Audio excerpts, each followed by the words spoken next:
And then we can come back to this. This is that Noah Cline banjo, and I wanted to be able to put some different pegs in it. I want to put some of these in it. And I could do the same here. I could take these out, fill them, and re-drill them. Or I had thought about taking like some super glue, not super glue, some, what was that, hot glue. Squirting down in there, putting this in it, let it dry, and putting some Vaseline on the peg with the idea that the hot glue wouldn't stick to the Vaseline. But that, I don't know if that's really the best way to do it or not. That would be one way. Or I could take a stick,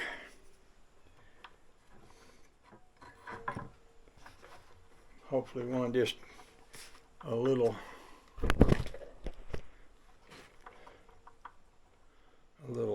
bigger than that. Put in there, glue that in, drill me a new hole and put it in that. It might be the better way to go. But first thing I have to do is find a stick. That one's slightly the wrong size. This one is too. I try to keep a bunch of dowel rods, and another thing I could do is I could take a piece of, same thing I did over there, I could make a piece of maple. See, there's a piece of, might be cocobolo right there. It's hard to work a piece this small on the wheel because you get your fingers so close to the sanding thing that you could hurt your fingers. But if I had that, if I was able to split that as small as it is and then rounded it, that would work. Although using a hardwood might not be the best thing because, well, just because it's going to be harder to drill later. So I'm going to shut y'all off while I look for an appropriate something to fill that with, and I'll come back. Okay, I found something that will work. This is line that came off of a brake vacuum. And what I did was, the line won't fit in the hole, but the pipe would fit in the line. So what I did was I split the line, and basically I cut it and split it in half, and then I cut it the right length for the banjo peg. And then I was able to fit the banjo peg in there, and the stuff doesn't show. You can't really see it. But that peg is in there nice and solid. Now this peg also has this thing, well, you can leave it on. I started to say it comes off, but you can leave it on. You can drill and put tiny little brass screws in here and set this to stay put. So that is a workable solution. It doesn't require me to mess up Noah Cline's banjo, you know, from being original. And it does allow me to put some tuning pegs on here. And it allows me to do it today without having to glue something and wait for it to dry and then drill it out again. So I'm going to cut some more of those, and we're going to go with that. So what I do is I just cut them literally the length of that piece of wood. And then what I do is, once I do that, I can split the whole thing in half. That'll give me two banjo peg holes. And then I can take out the wooden pegs and put in the geared pegs. Oh, this one, I'd already split it. Yeah, that's okay. That's okay, I got one. So that's where I'd already split the wire up a little ways there. But anyway, that's what I'll do, and then I'll put these on there, and then I'll come back when I get ready to put the screws in it, and then we can look at what I did.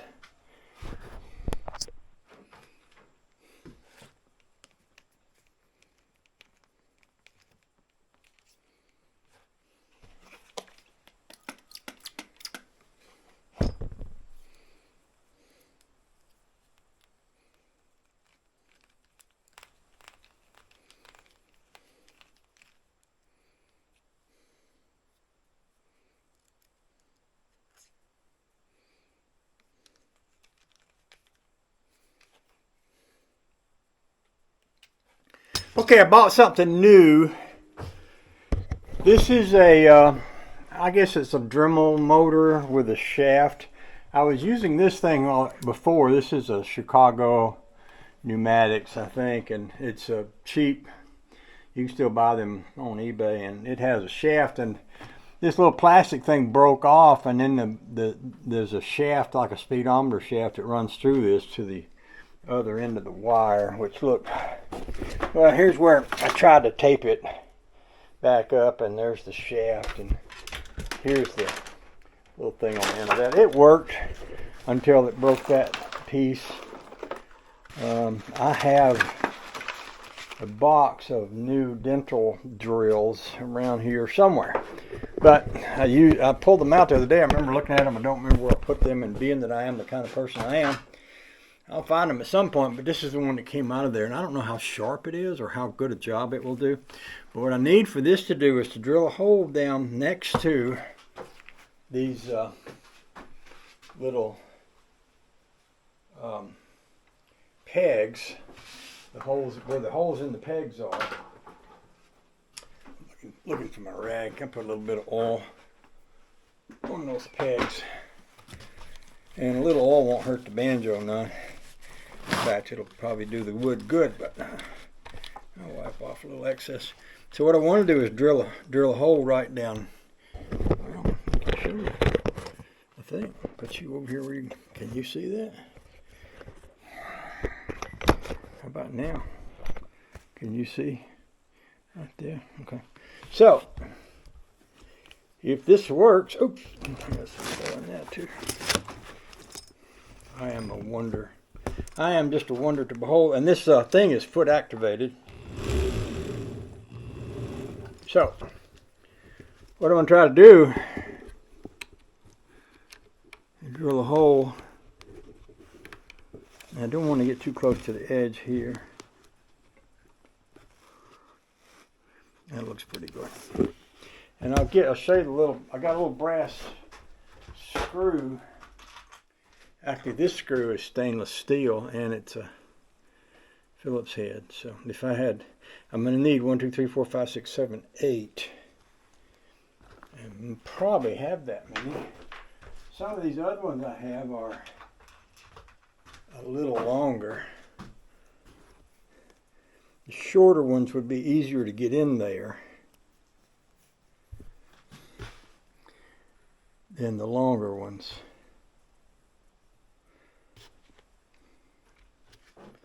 So we'll see. And plus the longer ones are straight headed. Well, I'm going to go ahead and drill one and see if I can screw that one down in there. Yeah. Y'all pray for me. We'll see what happens. I'm going to try to drill that one right there.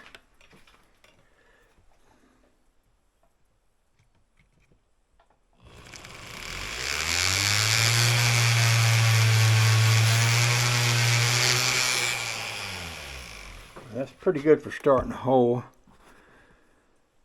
And then that screw, I'll go right down in there. The thing I like about banjos is they're mechanical instruments. So you get to work on them, kind of like you get to work on a car, you know. And I've got a little tiny screwdriver in my bucket of things here.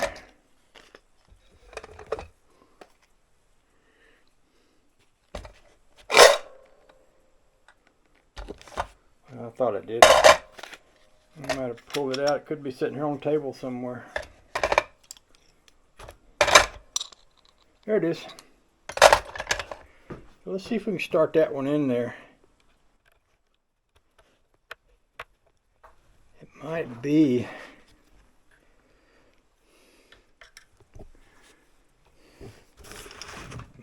too big.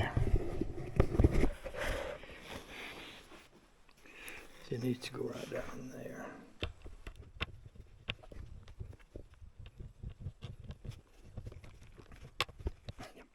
I'm going to look for some different screws, see what I got. I might have something even smaller, but I might also have, yeah, let's see what I got. See what I can find. I did find me a bag of tiny little screws here. Those are good and short. I don't know if that head's going to be too fat to go down past the side of that or not. We can give it a try though. I'll drill a hole. I'm just going to leave this one over here on this side and we'll drill a hole, see if we can get this one down on the other side. And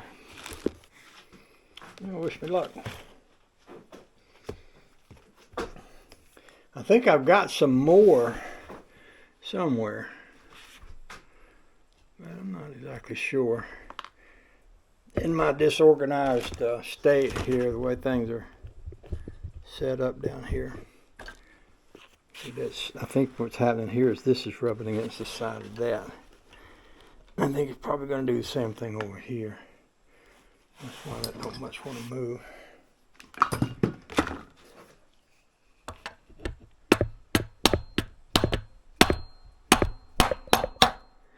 Which might be kind of okay. I mean, if I can get one started in there and it'll, even if it locks up on the side, as long as it holds, I guess we could live with that, right?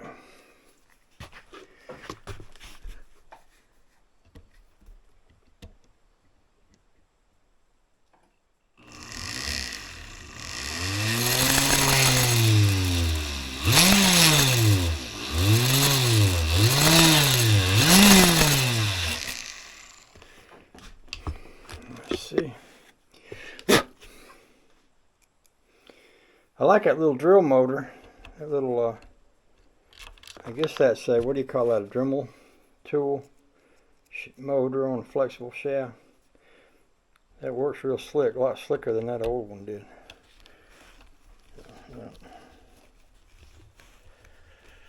Okay, so far so good here.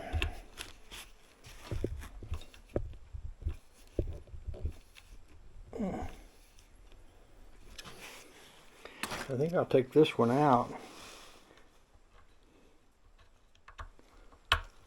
I think these are a little shorter. These newer ones. I'd say newer. These ones that came out of that bag there. Put these back over in this box. Let's see. I think we got more than 8 in there. I might can drill that hole a little more. By the way, this drill motor has a foot activated thing, so I can put it in place here and just activate the foot.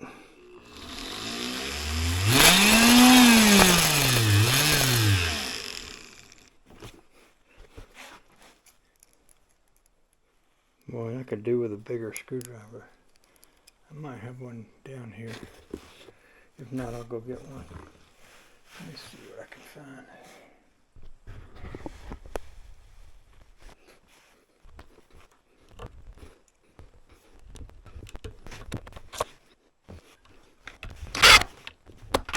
Well, that's good and solid right there.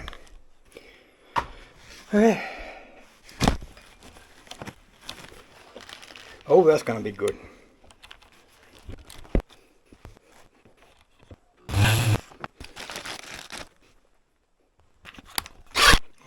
That went slick and quick. Slick and quick. I like that. It's not the best angle. I wish I'd have. I still can. Turn that a little. I like for them to kind of line up. I think that's a little more crookedlier than what I was hoping for. Like if I put it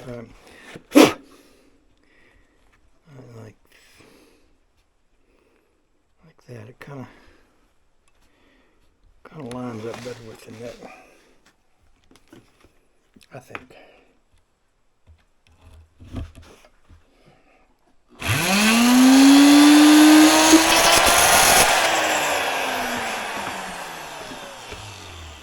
Almost forgot to turn loose the lead off the gas there. I'm trying not to drill in this one so deep, because I noticed in the last two, going to get a little too deep for this little screw, so I do want to get a good bite on the wood.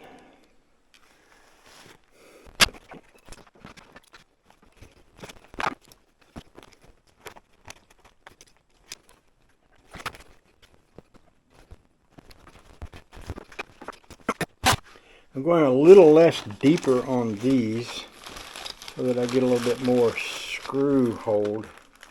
There's a couple on that side where I felt like I might have gone a little too deep. So, we'll try it.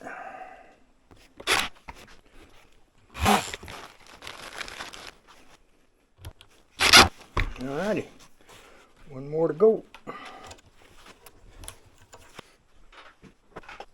I bought this bunch of gears from the fella up in Maine that had an old, I think he had an old 35 Chevy. And he had, I think he might have played guitar, but he had a box of these tuners. And he offered to sell them to me, and I was delighted to get them. He might have given them to me, but I can't remember. But he's a nice enough guy. He probably would have. But, oh, I was really happy to get them, and I've used them, and they come in handy. I don't know what these would cost you if you had to go buy some, but you know, you can find stuff like this in a lot of places like eBay, or probably Stuart McDonald probably has something like this or something like that. Stuart McDonald's a big company that sells banjo stuff. Now there's other companies out there. There's a company that I bought the pegs from for the Dynaflow banjo that I'm going to build, and it's called balsam banjo or balsam wood or something. I think it's called balsam banjo. But they make real nice nickel plated pegs, and they make, you know, all kind of banjo rings and hoops and all kind of banjo hardware. But it's fine quality stuff. It's not cheap. But you know, the first one I made, the first Dynaflow banjo was made out of pretty cheap stuff. I just kind of slung it together, took an old Harmony banjo apart and grabbed what I could off of it and threw it all back together. It wasn't any kind of nowhere near super high quality, but it's playable, you know. And that got me started.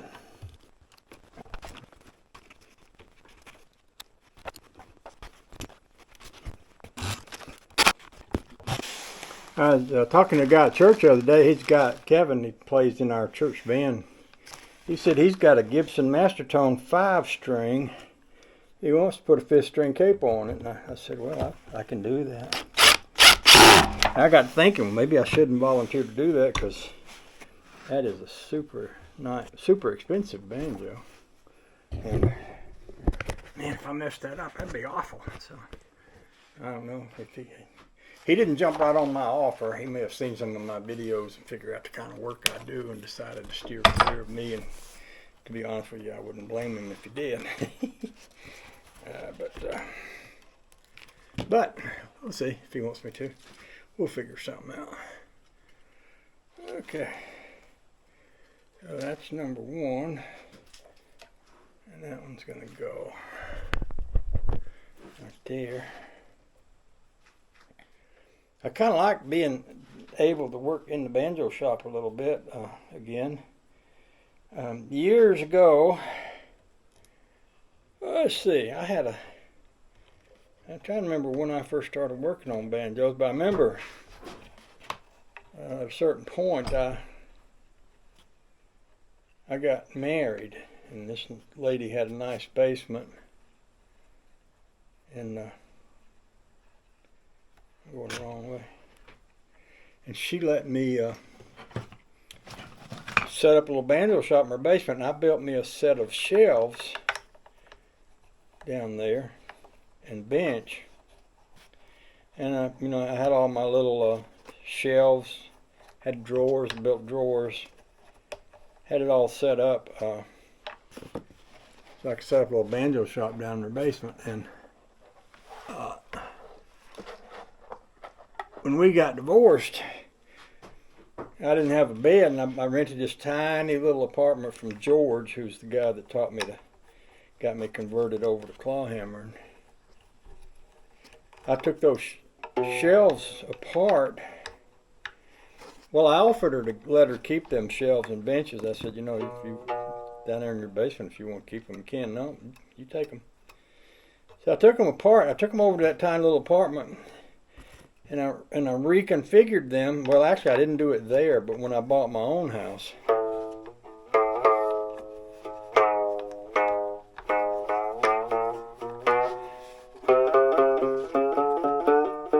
I took them apart and I built a bed. I built a bed, frame, and a box spring ain't nothing but a hard piece of something for a mattress to lay on. So I took the bottom part. Well, I took the part that would have been like the where the shelves were mounted, and I made sides to that box that I made a box spring out of, so that I had shelves under the bed, and I could, put my clothes down in there and all. And that was kind of nice. So, and I got a lot of good usage out of that. A lot of this stuff I got right here right now came from. Well, when I moved, I didn't save the shelves in the bed. I think what did I do with all that? I remember Honey Baby, when we got together at a certain point, she didn't want all that. And I remember one of the reasons I had put that upstairs bed like that, because you couldn't hardly get a box spring up those stairs, because the stairs were so steep. But then when the Honey Baby came along, I think she bought a box spring, and I took them out, took them apart. I don't know. I don't know what I did with them.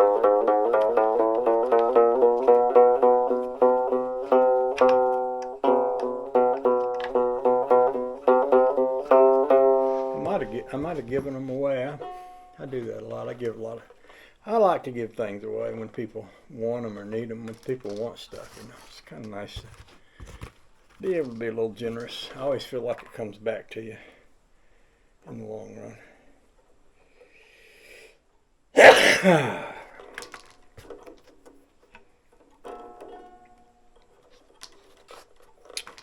So that's the story of that.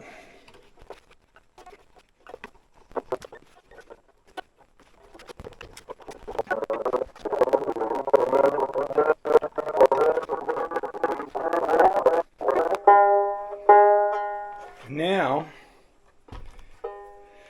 I'm going to replace this wooden fifth string with a geared peg. I don't know if I got one laying around out here or not.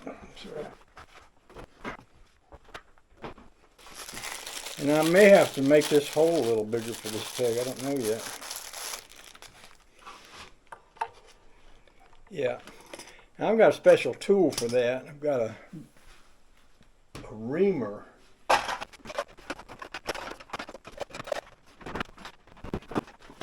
Well, I'm going to have to go find that tool. It might be laying out here. I bet it is. Laying out here on the table somewhere. Because I was trying to get that, see how big that other thing was. I guess that would give me a good excuse to start cleaning this up, is to start looking for my reamer. I'll do that. I'll just do that. I'll just go on a mad cleaning binge until I find it. Then I'll probably stop and come right back to this.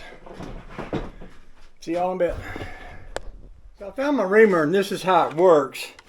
You want to create a hole that's flared more toward the outside than the inside. So on this one here, I don't know if I'm going to be able to get that in there far enough to ream that much, but I'll get it started. Now the head of this will fit that hole, so if I can ream it at all, it'll be good. And I usually put a little wrench on this and Put a little socket on that. You know, get it out here where I can work it. And the thing is here, you can ream a little more, but you can't take it. You can't put it back. Well, you can, but it's a lot of trouble. It's a lot easier to do it enough. And on this banjo peg, see, there's a little bolt. Not a bolt, a little pin right there. If you can get this in past that pin, it will help keep this thing in there good. Now, let's go. Let's see. I don't really know how deep the hole is. So I don't know. I'll be able to go in there deep enough without enlarging the hole. Boy, I'm close. Maybe I can go a little more. Maybe I should put y'all here. You can get a better view. There's a hole right there. What I'm doing, just sticking it in there.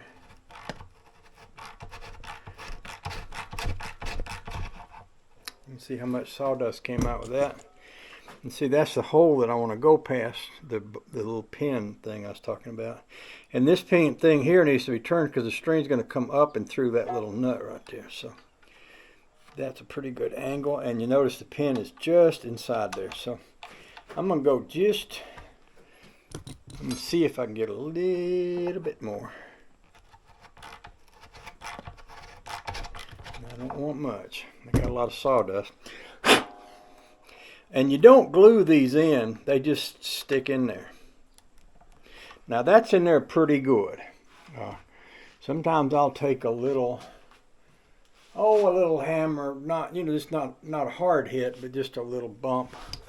I'll probably do it with my Leatherman and bump them in a little bit like this. Gentle, gentle. And see, that's in there pretty good.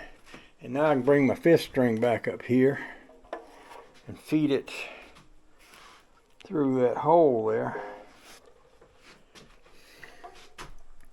And we will have geared tuners on this banjo. It's Cline. What's his name? Something Cline. I want to say Oliver, but it's not Oliver. It's Noah. It's Noah. It's a Bible name, Noah. Noah Cline. So this here's a Noah Cline banjo. A lot of times I'll hold the piece of string down. Like I'll hold this piece of string down so that piece of string wraps over it. It kind of helps to keep it from slipping. Some people will tie these. You can do that too. Usually, you know, for me, this works. I prefer not to tie them because then you have to untie them. See how this is flipping? I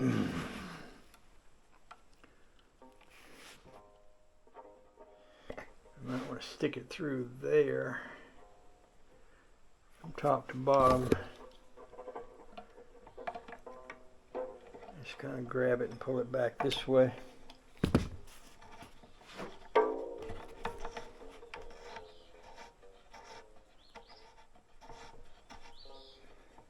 And ain't really going over that, that's just slipping on it.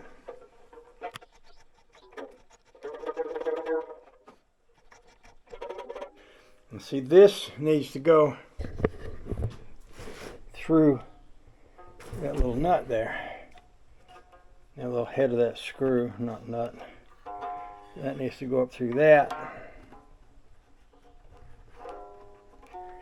And this goes down here on that.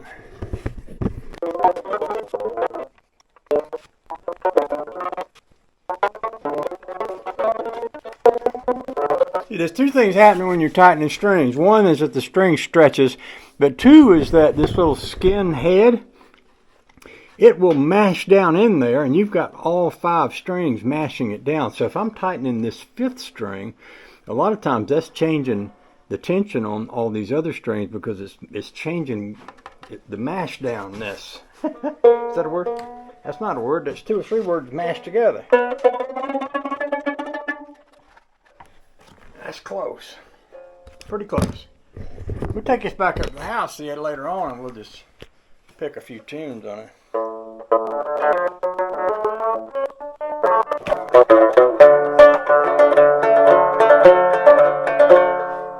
Sometimes I'll just play it I'll just tune it while I play it.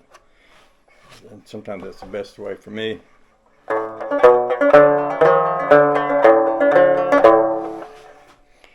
wouldn't hurt if I had a little strap on this banjo.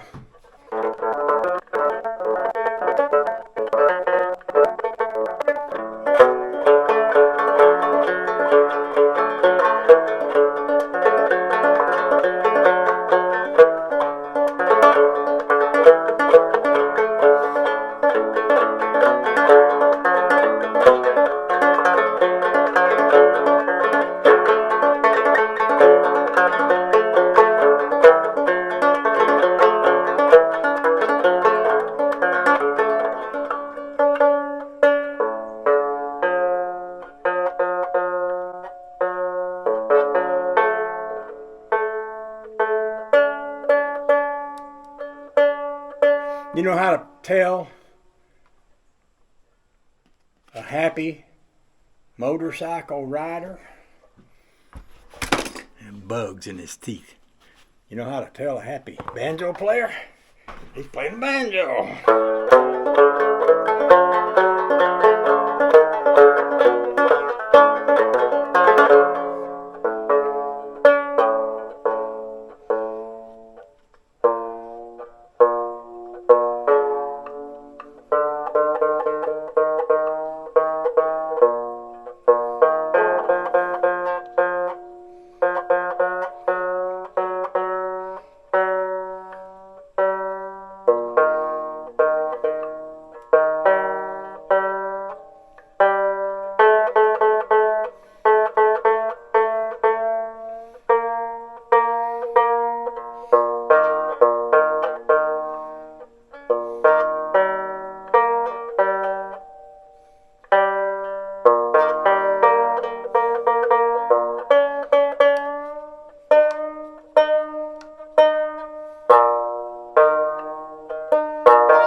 Amazing grace, how sweet the sound that saved a wretch like me. I once was lost, but now I'm found. I was blind, but now I see.